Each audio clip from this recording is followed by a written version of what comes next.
جو لگ رہا تھا سجاد ممبر پہ نہیں آ رہے، عباس دریا پہ قبضہ کرنے آ رہے ہیں۔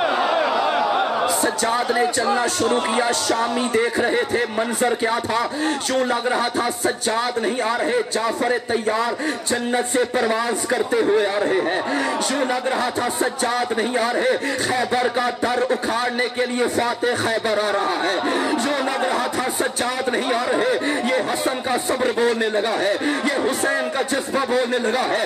جیسے ہی میرے مولا ممبر پہ آئے اور پہلا قدم رکھا اور اس کرائے کے خطیب کی آنکھوں میں آنکھیں ڈال کے میرے مولا نے پہلا فقرہ سنبھالیے گا، مولا فرماتے ہیں بسم اللہ الرحمن الرحیم وَيْلَكَ أَيُّهَا الْخَاطِبُ اشْتَرَيْتَ رِضَاءَ الْمَخْلُوقِ بِسَخَطِ الْخَالِقِ، اور لعنت ہو تجھ پہ، تو نے بندے راضی کرنے کے لیے اسے ناراض کر دیا۔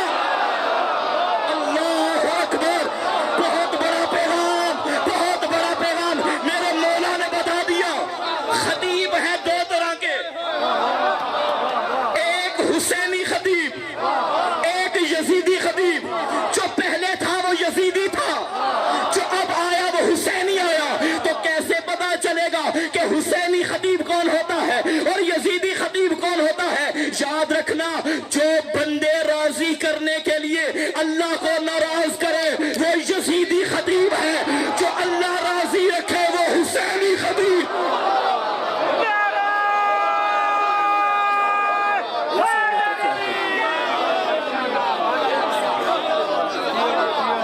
کوشش کیا کرو، اللہ راضی 14 راضی بس۔